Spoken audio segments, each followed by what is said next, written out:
नमस्कार दोस्तों, मेरा नाम है विजय कुमार गिरी और मैं आप लोगों का हार्दिक स्वागत करता हूं अपने यूट्यूब चैनल जिसका नाम है शुगर क्लासेस फॉर एग्रीकल्चर। दोस्तों, आज हम सब इंस्टेंट हार्टिकल्चर का चौथा लेक्चर पढ़ेंगे जिसमें मैं आप लोगों को पढ़ाऊंगा maximum area and production and productivity of fruit crop, यानी कि भारत में जो फ्रूट क्रॉप उगाई जाती है उनका मैक्सिमम एरिया किस स्टेट में है, सबसे ज़्यादा प्रोडक्शन कौन सा स्टेट करता है और पर यूनिट सबसे ज़्यादा प्रोडक्शन कौन सा स्टेट करता है, यानी कि प्रोडक्टिविटी किस स्टेट की सबसे ज़्यादा है, इसके बारे में हम लोग पढ़ेंगे। इसके अलावा कुछ फ्रूट जो हैं उनके कॉमन नेम या उनको और कौन कौन से नाम से जाना जाता है इसके बारे में भी हम लोग आज स्टडी करेंगे। तो चलिए स्टार्ट करते हैं। देखिए, ये है आपका क्रॉप, इधर मैक्सिमम एरिया लिखा है, यानी कि वो स्टेट जहाँ पर सबसे ज़्यादा इसकी कल्टीवेशन होती है in the term of area, and maximum production in the term of yield, in the term of production की कितना कोई सा स्टेट कितना प्रोड्यूस कर रहा है कोई क्रॉप, ठीक। और प्रोडक्टिविटी यानी कि पर यूनिट, ये जैसे मान लो कि कहीं पे 1 हेक्टेयर में 10 किलो हो रहा है, कहीं 1 हेक्टेयर में 20 किलो हो रहा है, कहीं 1 हेक्टेयर में 50 किलो हो रहा है, समझ पा रहे हो। तो जहाँ 50 किलो हो रहा है उत्पादन, वहां पे हम क्या कहेंगे कि प्रोडक्टिविटी ज्यादा है। एक ही हेक्टेयर में सब जगह हो रहा है, लेकिन यहाँ 10 हो रहा है, यहाँ 20 हो रहा है, यहाँ 50 हो रहा है। तो maximum productivity per unit area से मेजर की जाती है। देखो, एप्पल जो है ये जम्मू कश्मीर में सबसे ज्यादा होता है, इसमें कोई बड़ी बात है नहीं, जम्मू कश्मीर में ही एप्पल की अधिकतर खेती होती है, इसीलिए जम्मू कश्मीर में मैक्सिमम एरिया, प्रोडक्शन और प्रोडक्टिविटी ये तीनों जम्मू कश्मीर में ही है, ठीक। अब मैंगो सबसे ज्यादा कहाँ होता है? उत्तर प्रदेश में, ठीक। मैक्सिमम एरिया जो है मैंगो का ये उत्तर प्रदेश में है और मैक्सिमम प्रोडक्शन आंध्र प्रदेश में है। अब मैक्सिमम प्रोडक्टिविटी भी आंध्र प्रदेश में है। देखो क्यों? क्योंकि जो उत्तर प्रदेश में एरिया बढ़ाता है, एरिया बढ़ाने के लिए यहाँ पे लोग देसी आम लगा देते हैं, तो देसी आम लगाने से एरिया तो बढ़ जाता है, लेकिन जो देसी आम होते हैं उनकी उतना ज़्यादा प्रोडक्शन नहीं होता है, इसीलिए प्रोडक्शन में आंध्र प्रदेश और प्रोडक्टिविटी में भी आंध्र प्रदेश, क्योंकि यहाँ पर हाइब्रिड वैरायटी के आम उगाए जाते हैं। जैसे स्टार्टिंग में जब आम का सीजन आता है तो स्टार्टिंग में जो आम आते हैं वो देखो कितने बड़े बड़े आम होते हैं और कुछ अजीब टाइप के आम होते हैं, समझ गए। जो सिंधी उंदू प्रजाति के हैं, अल्फांसो हैं, ये सब जो हाइब्रिड टाइप के जो लेटेस्ट डेवलप्ड वैरायटियां होती हैं, इन सब की वहाँ पे खेती होती है, वहाँ कॉमर्शियल स्केल पे होती है। और हम लोगों के यहाँ ज़्यादातर कॉमर्शियल स्केल पे खेती, उत्तर प्रदेश में ज़्यादातर कॉमर्शियल स्केल पे खेती नहीं होती है। यहाँ पे खेती बस ऐसे होती है, जैसे बहुत लोगों के ऐसे बाग होंगे कि जमीन सबकी पड़ी थी और वहाँ पे आम के पेड़ लगा दिए कि थोड़ा सा खाने को मिलेगा, तो वो थोड़ा सा खाने के पर्पज से लगा दिए थे, और जो उनके पास जमीन थी उसका भी वो उपयोग कर रहे थे, तो इस पर्पज से उत्तर प्रदेश में ज़्यादातर लगा है। तो इसलिए एरिया तो बढ़ गया लेकिन प्रोडक्शन और प्रोडक्टिविटी नहीं बढ़ पाई। उसके बाद सिट्रस का देख लो, सिट्रस महाराष्ट्र में ज़्यादा होता है, इसको ऐसे याद कर सकते हो, सिट्रस को सिट्रस जो होता है ये महाराष्ट्र में होता है और इसका मैक्सिमम प्रोडक्शन आंध्र प्रदेश और प्रोडक्टिविटी भी आंध्र प्रदेश में है, ठीक। अब ऐसे इसको सिट्रस को महाराष्ट्र में ऐसे याद कर सकते हो कि जो सिट्रस का रिसर्च स्टेशन है वो भी महाराष्ट्र में ही है, ठीक। जो सिट्रस का रिसर्च स्टेशन है वो भी कहाँ है? महाराष्ट्र में, इसीलिए आप इसे आसानी से याद कर सकते हो ऐसे इंटर रिलेट करके, ठीक। पुणे में है। और उसके बाद फिर बनाना का जो रिसर्च स्टेशन है ये तमिलनाडु में है, तो मैक्सिमम एरिया ऐसे याद कर सकते हो, बनाना मैक्सिमम एरिया तमिलनाडु में है, मैक्सिमम प्रोडक्शन महाराष्ट्र में है और प्रोडक्टिविटी भी कहाँ है? तमिलनाडु में है। अब गुआवा उत्तर प्रदेश, इलाहाबाद सफेदा, ये सब वैरायटी सुनी होगी, तो यूपी में सबसे ज्यादा गुआवा की एरिया है और प्रोडक्शन में भी यूपी सबसे ज्यादा है, गुजरात में प्रोडक्टिविटी सबसे ज्यादा है।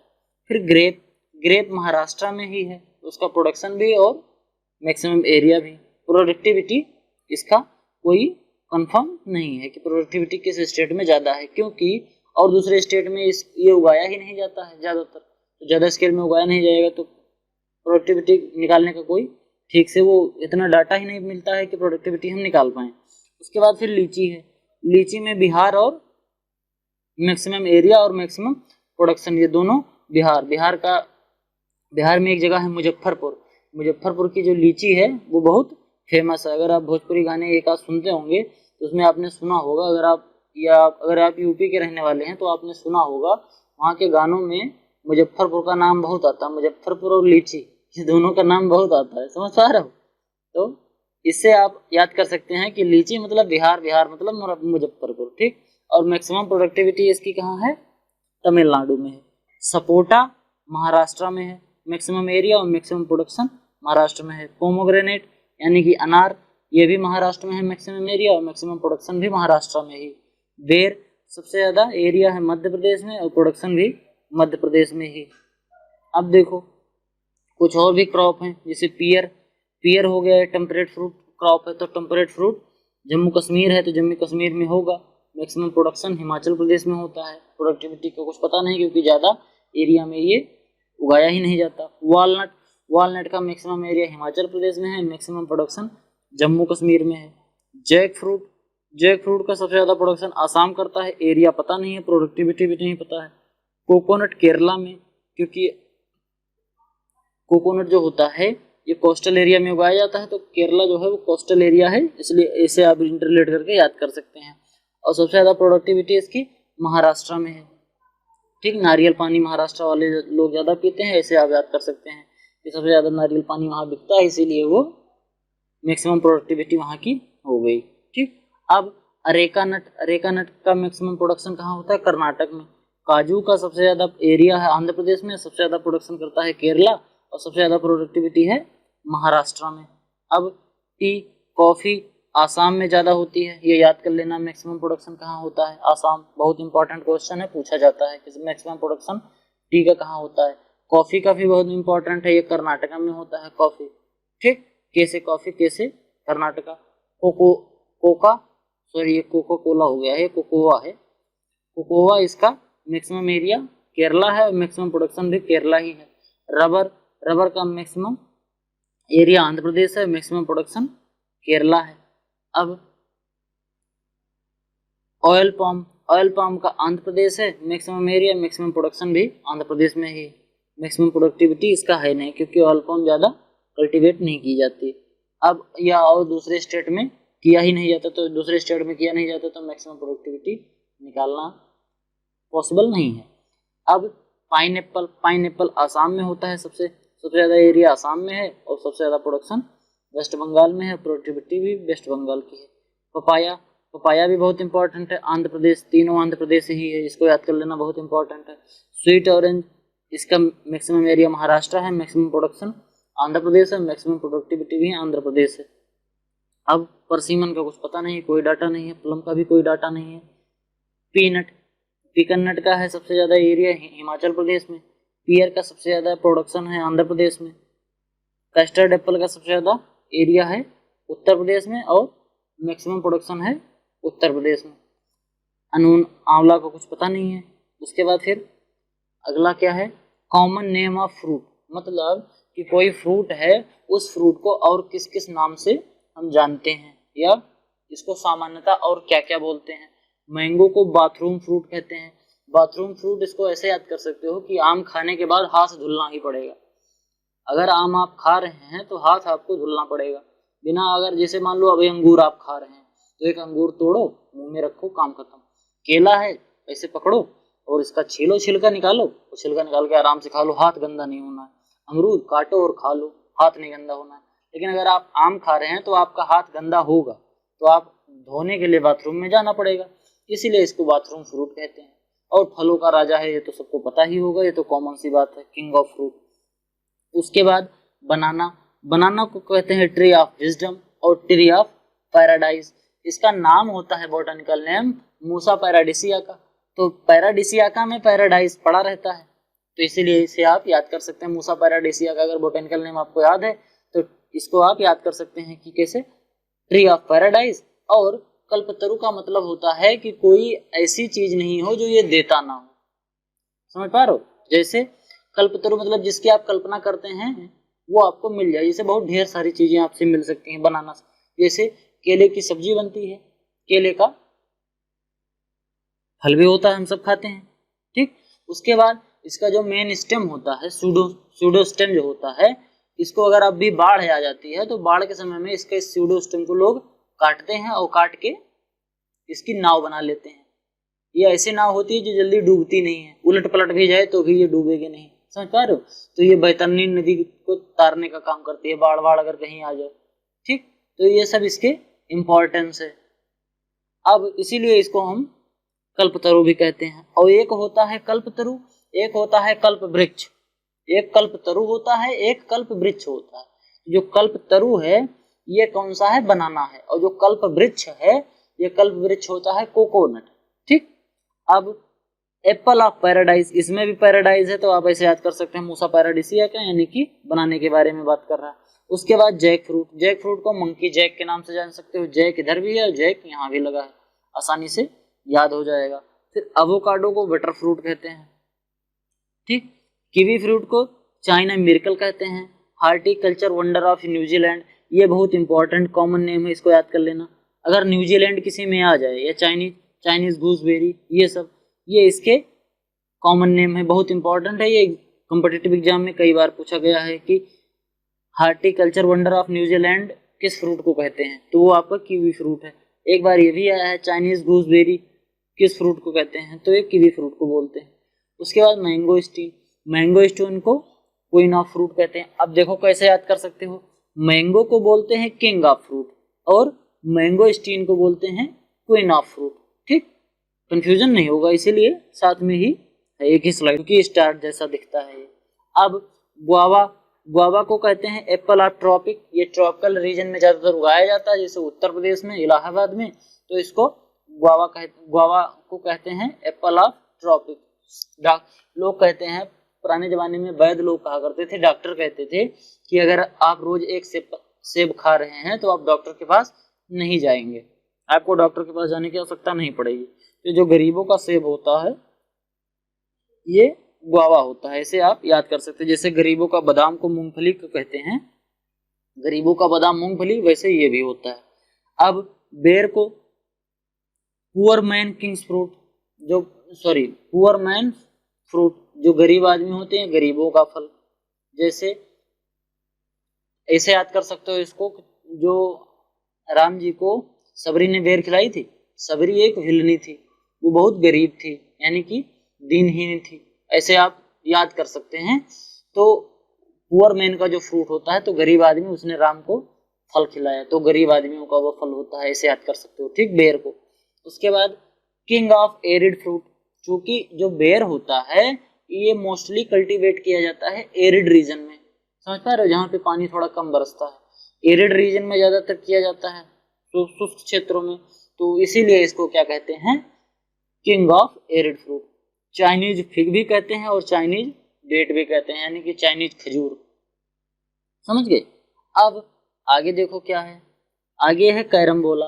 कैरम्बोला को स्टार फ्रूट और 5 कॉर्नर फ्रूट, सॉरी कैरम्बोला क्या होता है, स्टार फ्रूट, इसको हम 5 कॉर्नर फ्रूट कहते हैं। इसमें ऐसे 5 कोने होते हैं, ऐसे ऐसे, अगर आपने देखा होगा, अमरख इसको बोलते हैं, ऐसे 5 कॉर्नर होते हैं, तो इसको हम स्टार फ्रूट कह सकते हैं या 5 कॉर्नर फ्रूट भी कह सकते हैं, ठीक, क्योंकि इसमें 5 कोने होते हैं, देखने में लगता है स्टार है।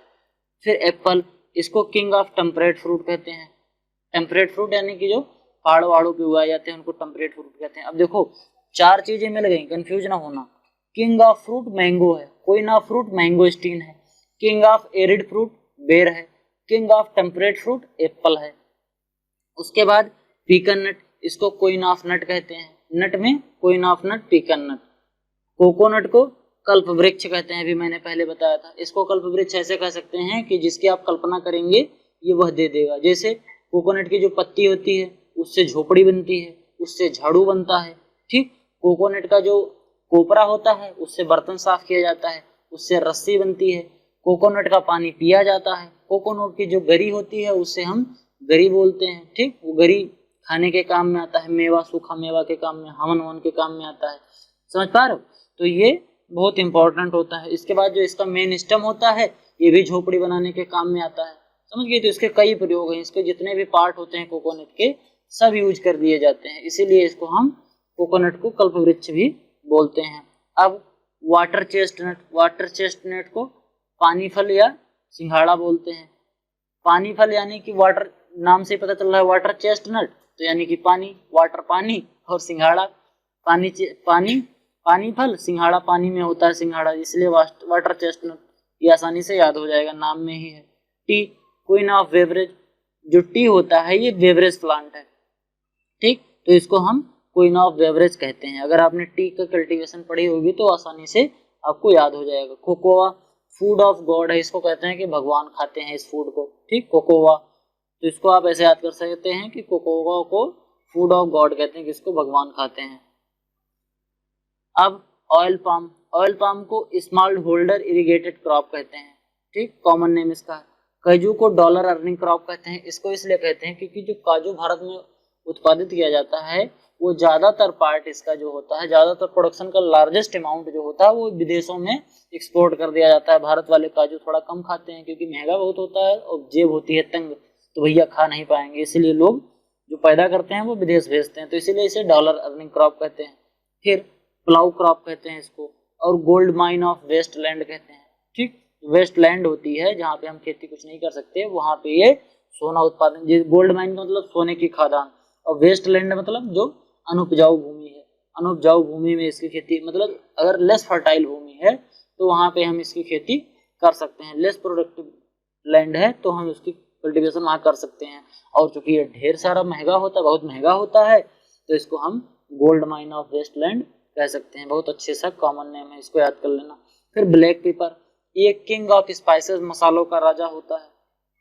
स्मॉल कार्डमम, कार्डमम जो इलायची होती है छोटी वाली, इसको हम क्वीन ऑफ स्पाइस कहते हैं, ये याद कर लेना दोनों। काली मिर्च को किंग ऑफ मसाला कहते हैं और इसको किंग ऑफ क्वीन ऑफ मसाला कहते हैं, ठीक। अब सपोटा है, सपोटा को सपोडिला बोलते हैं, सपोडिला प्लम, नाम से ही पता चला, सपो सपो, और बली भी बोलते हैं इसको। अब मैंडारिन को फैंसी फ्रूट बोलते हैं, समझ गए, ये थोड़ा फैंसी फ्रूट होता है। अब जामुन, जामुन को इंडियन ब्लैकबेरी कहते हैं, ब्लैक होता है जामुन, जामुन खाए हो, देखो ब्लैक रहता है तो उसको ब्लैकबेरी ऐसे याद कर सकते हो। ब्लैक पाम, जावा पाम, जावा पाम इसलिए इसको कह सकते हो क्योंकि ये बंदर खाते थे, और बंदर ज्यादातर लंगूर जो होते हैं जावा द्वीप पे मिलते हैं, इसको ऐसे याद कर सकते हो। बंदर की कहानी एक पढ़ी है बचपन में, एक बंदर था, एक मगरमच्छ था, दोनों में दोस्ती थी। बंदर जामुन खिलाता था, तो एक दिन मगरमच्छ ने कहा कि चलो आज मैं तुम्हें अपनी बीवी को दिखा लाता हूँ, तो बंदर मगरमच्छ की पीठ पे बैठ जाता है और जाता है, और रास्ते में क्या करता है, मगरमच्छ से खा लेता है बंदर को, समझ गए। तो उस बंदर से याद कर सकते हो लंगूर, और लंगूर कहाँ होते हैं, ज्यादातर जावा द्वीप में होते हैं, इंडोनेशिया में, तो इसीलिए इसको जावा पाम भी बोल सकते हैं, ठीक। और इंडियन ब्लैकबेरी तो बोल ही सकते हो क्योंकि यहाँ इंडिया में लोग अच्छा खासा इसका कंजम्पशन करते हैं। ब्लैक पाम भी इसे कह सकते हो, समझ गया कैसे याद हो जाएगा, एक ही बार में याद हो जाएगा। इसको अगर 2-3 बार आप सुन लेंगे तो पक्का याद हो जाएगा। लोकाट, इसको जापानीज फिल्म कहते हैं और जापानीज माल्डर कहते हैं। अब पपाया को मेलन ट्री कहते हैं, इसको याद कर लेना, मेलन ट्री। वॉलनट, ये किंग ऑफ नट्स होता है, किंग ऑफ नट्स होता है। अभी मैंने आगे पढ़ाया था, इधर एक सेकंड दिखा रहे हैं, इधर मैंने पढ़ाया था queen of nuts, queen of nuts pecan nut को कहते हैं, और यहाँ पे क्या है, king of nut walnut. Peanut को क्वीन बोलते हैं, वॉलनट को किंग बोलते हैं, ठीक। अब आंवला को इंडियन गूसबेरी कहते हैं, ठीक, आंवला को इंडियन गूसबेरी कहते हैं और मलक्का ट्री कहते हैं और मायरोबिलन कहते हैं। अब देखो इसको ऐसे याद कर सकते हो कि एक तो इंडियन गूसबेरी आंवला है, ठीक, और एक चाइनीज गूसबेरी अभी मैंने पढ़ाया था वो कीवी फ्रूट है। कीवी फ्रूट को हम क्या कहते हैं, चाइनीज गूसबेरी, और वॉलनट को आंवला को बोलते हैं इंडियन गूसबेरी। तो आज के लिए केवल इतना ही। अगर आपको वीडियो पसंद आई हो तो वीडियो को लाइक करें, आपके जो भी सुझाव हो वो कमेंट करें, और चैनल पर अगर आप नए हैं तो चैनल को सब्सक्राइब जरूर करें। मिलते हैं अगली वीडियो में, तब तक के लिए धन्यवाद।